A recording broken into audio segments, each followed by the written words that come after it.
In today's video, I'm going to teach you how to stop spam comments on WordPress website 2026. We'll do this right from WordPress.com by finding the Disable Comments plugin, reviewing what it does, and starting the setup so you can shut down spam across your site quickly and confidently. First, head to WordPress.com sites and sign in. If you manage multiple sites, select the one you want to work on so you're editing the correct dashboard. In the left-hand menu, click Plugins. This opens the WordPress.com plugin directory, where you can search and explore options available for your plan. In the search bar, type Stop Comments.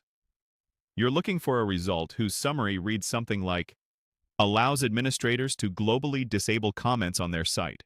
Comments can be disabled according to post type. Multi-site friendly. Click that result to open its details. You should see the plugin name listed as Disable Comments. Remove comments and stop spam. Multi-site support.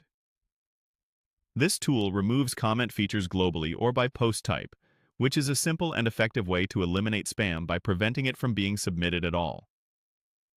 If you only need comments on certain content types, like pages off, posts on, this plugin lets you set that up.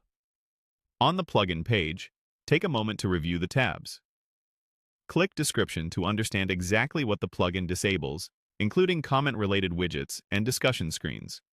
Then click Installation to read the setup notes and any plan requirements on WordPress.com. Next, click Changelog to confirm it's updated regularly and compatible with your current WordPress version.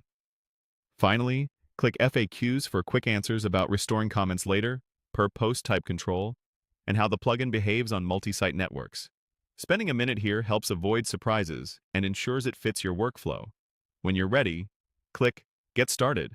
On WordPress.com, this begins the guided setup for your site with the plugin in mind. You'll be taken into a short domain flow. Follow the highlighted prompt to proceed, then click Search Domains if you're creating a new site and need a web address. If you already own a domain, choose Bring it over to WordPress.com to connect it. Continue through the prompts, confirm your selection, and click Continue to move ahead. Once you complete this flow, your site will be set up on WordPress.com with access to the Disable Comments plugin, allowing you to turn off comments globally or selectively by post type. That's